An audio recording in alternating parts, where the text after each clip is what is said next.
Welcome friends.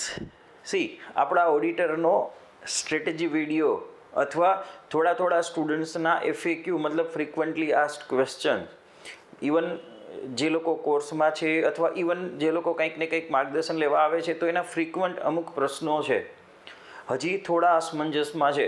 એ બધા પ્રશ્નોના આપણે એક લોજિકલ અને રેશનલ જવાબો આપણે અહીંયા મેળવવા છે. ઠીક છે.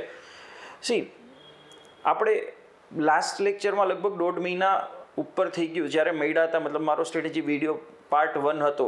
This is part 2. ઠીક છે. ઘણી બધી નવી વાતો સાથે અહીંયા હું જોડાયેલો છું. વિડીયો 15 થી 20 મિનિટનો રહેશે, છેલ્લે સુધી જોજો, મારા મતે ઘણું જાણવા મળશે. ઠીક છે. સૌથી પહેલો પ્રશ્ન જે છોકરાઓનો આવે છે ને, શું તો કે સર એક્ઝામ ક્યારે આવશે? આના ઉપર હું ઘણા ટાઈમથી કોઈ કોમેન્ટ નહોતો કરતો. ઘણા લોકો એવું કહેતા હતા જાન્યુઆરીમાં આવશે, જાન્યુઆરી તો ખતમ થવા આવ્યો. એ પછી ઘણા લોકો ફેબ્રુઆરી સ્ટાર્ટિંગનું કહેતા હતા. એક તો 2-3 મુદ્દાઓ સમજો. હું પણ ઘણા બધા વિદ્યાર્થીઓ જે ગૌણ સેવામાં કે ક્યાંય છે એની સાથે જોડાયેલો છું, પણ કોઈ આધારભૂત માહિતી પહેલાં તો મળતી નહોતી અને હજી નથી મળતી. ઠીક છે. અત્યારે 2 માહિતી વધારે ચર્ચામાં છે. એક માહિતી કે 31 માર્ચ પહેલાં કદાચ એક્ઝામ લેવાઈ જાય, એ ખાલી પ્રિલિમ્સ, એ 31 માર્ચ પહેલાં, પણ એમાંય ઘણી વચ્ચે તારીખો છે કે જેના લીધે થોડું અસમંજસ છે. ઠીક છે. હમણાં એક ન્યૂઝ એવા પણ છે કે CCની એક્ઝામ નવી આવી ગઈ છે, 5700 ભરતીઓ, તો પહેલાં એ લેવાશે પછી આ લેવાશે, તો મે બી આ એપ્રિલ મે જૂન ક્યાંય પણ જતી રહે. આ બાબતે કોઈ ફિક્સ સ્ટેન્ડ લઈ નથી શકાતું. પણ હા, મને એટલી ખબર પડે છે કે હજી પ્રિલિમ્સની ડેટ પણ નથી આવી, તો તમે હજી તૈયારી ન કરવાની શરૂ કરી હોય તો કરી દો. ઠીક છે. અને જ્યારે પહેલા દિવસે મળ્યા હતા કે જ્યારે નોટિફિકેશનની વાત કરતા હતા સ્ટ્રેટેજી વિડીયોમાં, ત્યારે તો આપણી પાસે કાંઈ નહોતું. હવે તો આખો કોર્સ ઓલમોસ્ટ અવેલેબલ થઈ ગયો છે કે જ્યાં ઘણી બધી વસ્તુઓ છે કે જે તમે ઇઝીલી કરી શકશો. અને એક સરસ વાત કહું ને, તો મને એવું દેખાય છે કે હું ટેલિગ્રામ ઉપર ને જ્યાં જોઉં છું, તો જેટલા પણ એકાઉન્ટ રિલેટેડ ઓડિટરની ભરતીના ગ્રુપ કે જે કંઈ છે ને, તો મને 3,000 વિદ્યાર્થીઓ, કદાચ બીજા 1000 ગણ લો તો 3-4 હજાર વિદ્યાર્થીઓથી વધારે કોઈ એક્ટિવ વિદ્યાર્થીઓ નથી દેખાતા.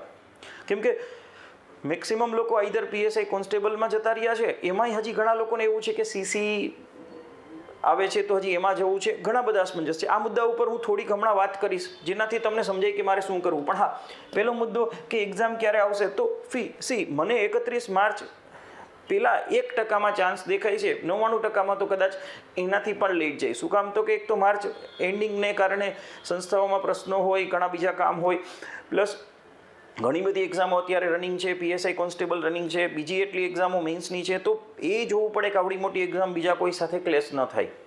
તો લોજિકલી હજી થોડો કરતાં વધારે ટાઈમ મને દેખાય છે. હું આના ઉપર કોઈ એક્સપર્ટ એડવાઇસ કે ઓપિનિયન આપી નથી શકતો, પણ હા, મને થોડો હજી વધારે ટાઈમ દેખાય છે. ઇવન પ્રિલિમ્સ માટે, મીન્સ તો દિલ્હી દૂર છે.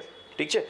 એટલા માટે આ પહેલા પ્રશ્નનો જવાબ જે સૌથી મહત્વનો છોકરાઓને મૂંઝવે છે એ હા, તો કે હવે તૈયારી કરી શકાય, લેટ નથી ને? યસ 100% કરી શકાય. 3-4 કારણો આપું. એક, પ્રિલિમ એક તો સહેલી હોય છે આ એક્ઝામની. બીજું, મેં તમને કીધું એમ કે 4,000 વિદ્યાર્થીઓથી વધારે મને એક્ટિવ વિદ્યાર્થીઓ નથી દેખાતા. હા, કંઈ અંડરગ્રાઉન્ડ તો નહીં હોય વિદ્યાર્થીઓ હશે તો ઠીક છે, ક્યાંક તો એ જોડાયેલા હશે તૈયારી કરતી વખતે, એને માર્ગદર્શન જોતું હોય તો સોશિયલ મીડિયા કે ટેલિગ્રામ કે એના ઉપર આવવાના તો ખરા. પણ એટલો માસ નથી દેખાતો. જેનાથી ફાયદો શું છે કે પ્રિલિમ્સમાં 429 જગ્યાઓ છે, તો 10 ગણા કે જે કંઈ તમે લાસ્ટ ટાઈમ પ્રમાણે જુઓ, તો અમુક જેટલા લોકોને પ્રિલિમ કરશે અમુક ગણામાં, તો મોટાભાગના લોકોને પ્રિલિમ થવાનો ચાન્સ છે. મતલબ કે સાવ ઓછી તૈયારીમાં પણ પ્રિલિમ થવાનો ચાન્સ છે. જેમાંય 150 માર્કના પેપરમાં તમે જુઓ ને, તો અંગ્રેજી, ગુજરાતી, આ બે વિષયો, GS, કરંટ અફેર્સ, આ તો તમને ઓલરેડી આવડે છે. અને પ્લસ જે 100 માર્કનું હું જે કોર્સમાં એકાઉન્ટન્સીવાળું કે કોમર્સવાળું કરાવું છું, એમાંય ઇકોનોમીના 2 પોર્શન છે. મતલબ કે એવું નથી કે તમને આમાં કંઈ નથી આવડતું. ખાલી ને ખાલી કોમર્સ ભરતી બાજુ થોડો તમારો અભિગમ ચેન્જ કરવાની જરૂર છે, થોડું કામ કરવાની જરૂર છે. અને મેં મારા વિડીયોઝ અને કોર્સમાં એવી રીતે વસ્તુઓ આપેલી છે કે ઓછામાં ઓછા સમયમાં થઈ શકે. મારા મેક્સિમમ વિદ્યાર્થીઓ ઇવન જોબવાળા છે ને, તો હું એને જોબ મૂકવાની ના પાડું છું કે રજા લેવાની અત્યારે ના પાડું છું કે જોબની સાથે 2-3 કલાક કરશો ને તોય તમારું ઇઝીલી કામ થઈ જશે પ્રિલિમનું, તો અત્યારે ને અત્યારે. હું એક બહુ સરસ વાત કહું કે તમે ટોલ નાકે જુઓ ને, તો એક જગ્યાએ 15-20 વ્હીકલ છે, ને બાજુના ટોલ નાકામાં, મતલબ બાજુના જે સાઈડ છે જ્યાંથી પણ જવાય છે, ટોલમાં તો બૂથ જાજા હોય ને 1 2 3, તો આ બૂથમાં કદાચ 15 ગાડીઓ છે અને અહીંયા 2 જ ગાડીઓ છે, તો અહીંયા જતું રહેવાય, ઝડપથી વારો આવી જશે. આ બહુ સરળ લોજિક છે. છોકરાઓ શું કરે છે તો કે PSI કોન્સ્ટેબલમાં જ્યાં 14 લાખ ફોર્મ ભરાણા છે, જેન્યુઅલી 12 લાખ ફોર્મ તો છે જ, એવી જગ્યાએ વધારે ભીડમાં જવાનો પ્રયત્ન કરે છે. આ એક્ઝામમાં એને એમ થાય 400 જગ્યાઓ છે, પણ અરે આપવાવાળા કેટલા છે, એક્ટિવ વિદ્યાર્થી કેટલા છે એ પણ જોવું જોઈએ. સમજી છે? હંમેશા આટલી મોટી ભરતીઓ જે આવે છે ત્યારે હા CC ઘણા કે કરવું જોઈએ. CC કરો, મને કાંઈ વાંધો નથી, પણ તમે કોસ્ટ બેનિફિટ જોજો કે CCમાં બધી ફિલ્ડના લોકો લાગવું પડે, એમાં GS થી લઈને બધી વસ્તુઓ ડિટેલ પૂછાય છે. જેનું ક્વાન્ટ રિઝનિંગ સારું છે એને CCમાં જવું જોઈએ. જેની ફિઝિકલ ફિટનેસ સારી છે, જેને પોલીસ ભરતીમાં સ્પેસિફિકલી રસ છે, એને પોલીસ ભરતીમાં જવું જોઈએ. તો આ એક્ઝામમાં તમને ક્વાન્ટ રિઝનિંગ કદાચ ઓછું આવડે છે તો ઓડિટરવાળી ભરતીમાં તમને ફાયદો થઈ શકે છે. સમજી છે? કેમ કે એટલું ક્વાન્ટ રિઝનિંગ છે જ નહીં. તો તમારી સ્ટ્રેન્થ વીકનેસીસને સમજો. સમજાય છે? હું એમ નથી કહેતો કે તમે ઓડિટરની ભરતીમાં જ જાઓ. હું તો બધી ભરતીઓ માટે, ઇવન GPSCની ભરતીઓ માટે વર્ષોથી લેક્ચર લઉં છું. મારે એવો કંઈ ઉદ્દેશ નથી કે ના તમને ખોટા રવાડે ચડાવવું, ઓડિટર બાજુ લઈ જાઉં કેમ કે મારો કોર્સ છે. એમાં કંઈ મને એટલામાં ફરક નથી પડતો. સમજાય છે? વર્ષો થઈ ગયા હું CH છું અને મારા ક્લાયન્ટને હું ઘણીવાર કહું જ છું કે સાહેબ તમને કદાચ 1 રૂપિયાનું નુકસાન જતું હશે ને અને મને કરોડે મળતા હશે ને તો હું ખોટી એડવાઇસ નહીં આપું.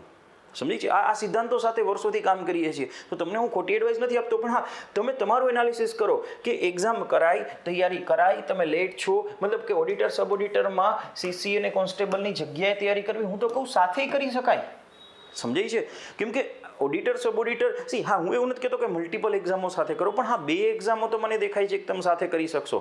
કેમ કે જો આ એક્ઝામ લેટ જાય તો બીજી એક્ઝામ તમે સાથે મેનેજ કરી શકો. આમાં 2 કલાક આપો, બાકીની આખી દિવસ બીજી જે તમારી મેઇન ભરતી હોય એમાં આપો. આનાથી શું થશે તો કે તમારી પાસે એક વસ્તુ ઊભી રહેશે. ઘણા બિચારા વિદ્યાર્થીઓ, 1-2 વિદ્યાર્થીઓ હમણાં કોર્સમાં આવ્યા, એ લોકોએ શું કીધું કે સર PSI કોન્સ્ટેબલમાં અમે રનિંગ કરવા ગયા અને છેલ્લી મિનિટે અમારું મસલ ખેંચાઈ ગયું કે કોઈ ન કરે ને કેવું થયું. હું જરાય નથી ઈચ્છતો કે તમે તમારી ચોઈસની ભરતીઓ મૂકીને અહીંયા આવો. ના, મારું એવું ઇન્ટેન્શન છે જ નહીં. પણ તમે પોઝિટિવલી કદાચ તમને ફાયદો થતો હોય તો આમાં પણ પ્રયત્ન કર્યા જેવો છે. બરાબર છે? હા, બધી વધુ જગ્યાઓ કરતાં કેટલા લોકો પ્રમાણે કેટલા લોકો એક્ઝામ આપે છે એ રેશિયો જોવાનો હોય. સમજાય છે? જગ્યાના નંબર્સ નો ડાઉટ ઇમ્પોર્ટન્ટ છે, પણ ખાલી ઇમ્પોર્ટન્ટ નથી. સમજાય છે? આ ખાસ મહત્વનું. ઠીક છે? નેક્સ્ટ કે શું હવે કોર્સ લઈ શકાય? હા, હવે તો ઘણા લોકોનો પ્રશ્ન છે કે હવે કોર્સ લઈ શકાય. હવે કોર્સમાં તો કાંઈ ટેન્શન જ નથી. શું કામ કે હજી તો સ્ટાર્ટિંગમાં ઘણાને ડાઉટ હતો કે સર કોર્સમાં શું આવશે, ક્યારે આવશે.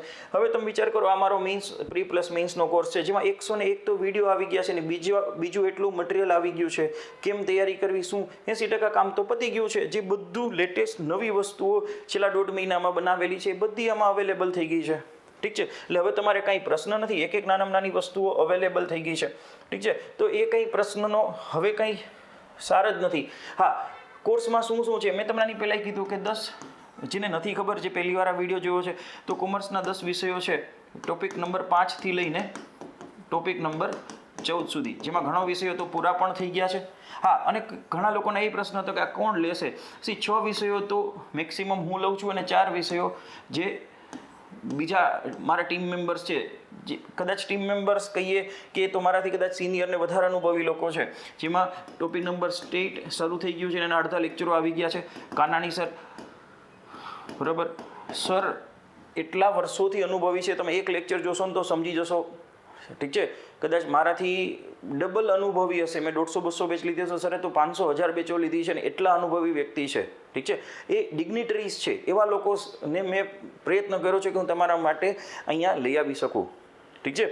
બાકી એ લોકો ક્યાંય જતાય નથી. એકાઉન્ટ્સ માટે ખાસ, બરાબર છે, વસાણી સાહેબ છે, એ પણ CA છે. સાહેબનો અનુભવ તો એટલો છે, એટલી ડિગ્રીઓ છે. વસાણી સાહેબની તો ડિગ્રીઓ તમે ગણીને થાકો, અનુભવ ગણીને થાકો. 30 વર્ષથી એકાઉન્ટ્સ ભણાવે છે. આવા લોકો કદાચ તમે ગોતવા નીકળો ને તો એ તમને નહીં મળે. ઠીક છે?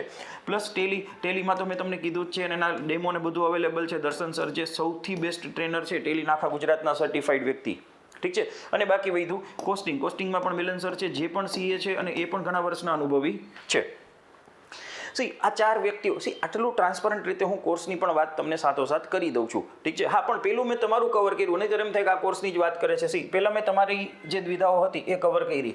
ઠીક છે?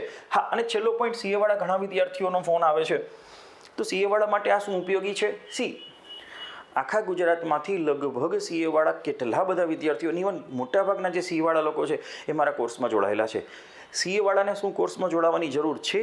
જો એક રીતે કહું ને તો ના, અને એક રીતે કહું તો હા. અચ્છા, ના ક્યારે? કે જો તમે ગવર્મેન્ટ જોબથી થોડા પરિચિત છો, ગવર્મેન્ટ જોબમાં કઈ રીતે કામ કરવાનું છે, કઈ રીતે ગવર્મેન્ટ જોબની એક્ઝામો હોય છે, તમને થોડો અનુભવ હોય સીએવાળાને, તો કંઈ ચિંતા નથી, તમને કન્સેપ્ટને બધું આવડી જશે. પણ હા, હું તમને કોર્સ માટે એટલે સજેસ્ટ અમુક લોકોને કરું છું કે ભાઈ ખાસ કોર્સમાં તમને સરકારી વ્યવસ્થામાં કેવી રીતે તમારે તૈયારી કરવાની છે, શું કરવાનું છે, એની બધી માહિતી મળે છે. પહેલી વાત.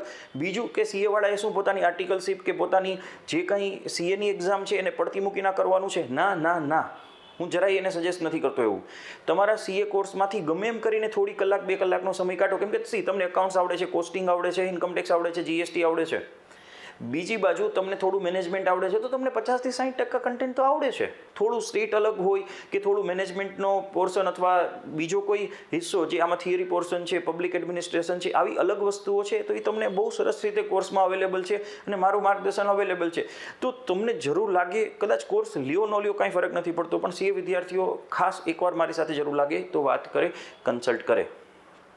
સમજાય છે? હા, બીજું કોર્સમાં લાસ્ટ વીકથી એક ટેસ્ટ સિરીઝ પણ શરૂ થઈ ગઈ છે. તમે જોશો ને તો બરાબર, હું તમને જો પ્રેક્ટિકલી બતાવી દઉં.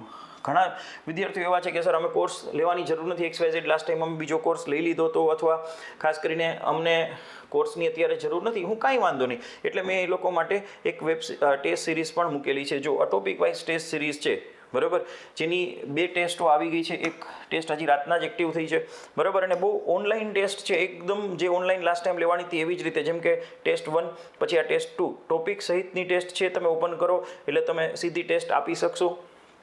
ઠીક છે? તમે એનો ડેમો મતલબ એનો તો ડેમો નથી, કેમ કે એ તો સીધી ટેસ્ટ શરૂ થઈ ગઈ છે, પણ હા એટલીસ્ટ બહુ પ્રેક્ટિકલી એ ટેસ્ટ શરૂ કરેલી છે. અને ઘણા વિદ્યાર્થીઓ દે છે, એમાંય હું બધાના માર્કે ઓબ્ઝર્વ કરું છું, રેન્કે જોઉં છું બરાબર. એ લોકોની સાથે હું વાત પણ કરીશ. ખૂબ સારા માર્ક અમુકને છે. પહેલી ટેસ્ટ તો જતી રહી, બીજી આજથી એક્ટિવ થઈ ગઈ છે. દર 5 દિવસે એક ટેસ્ટ છે. તમે 5 દિવસમાં થોડું તૈયારી કરી અને એક નાનો વિષય હોય તો પૂરો કરતા જાઓ, અને તમે ટેસ્ટ પણ આપી શકો છો. ઠીક છે? જે લોકો ટેસ્ટ કોર્સમાં છે પ્રી અથવા મારા પ્રી પ્લસ મીન્સ મોટાભાગના વિદ્યાર્થીઓ જેટલા પણ છે એને કોઈએ ટેસ્ટ લેવાની જરૂર નથી, એ તો માં ફ્રી જ છે. ઠીક છે? અને બાકીના વિદ્યાર્થીઓ છે તો 600 રૂપિયામાં જ તમારી ટેસ્ટ સિરીઝ છે, અલગથી કદાચ જોઈ તો લઈ પણ શકે છે. પણ સ્ટીલ તમને કોઈ પણ આ રિગાર્ડિંગ ડાઉટ હોય, ઠીક છે, કાંઈ પણ એવું લાગતું હોય કે આ કોર્સમાં તૈયારી કરાય ન કરાય, કોર્સ લ્યો ન લ્યો, કોર્સને સાઈડમાં મૂકી દો, પણ છતાંય તમે કોઈ પણ વખતે બરાબર છે મને વોટ્સઅપમાં મેસેજ કરી શકો છો. કાંઈ પણ બીજું માર્ગદર્શન જોતું હોય તો 9586365628 આ નંબર છે. ઠીક છે? બાકી કાંઈ બીજા પ્રશ્નો હોય તો એની ટાઈમ હું અવેલેબલ જ છું. પણ આ વિડીયો માટે, આ સ્ટ્રેટેજી અથવા વીકેન્ડ FAQ વિડીયો માટે આટલું રાખીએ. નેક્સ્ટ લેક્ચરમાં અથવા નેક્સ્ટ વિડીયોમાં પાછી કંઈ માહિતી સાથે પાછા મળીએ. અને સ્ટીલ કોઈને કાંઈ બીજા કાંઈ પ્રશ્નો હોય, કાંઈ બીજી વસ્તુ હોય તો કોમેન્ટ કરો, અથવા આ નંબર ઉપર વોટ્સઅપ કરો તો વધારે સારું, હું ઝડપથી તમને આન્સર આપી શકીશ. Till then have a nice day. Thank you.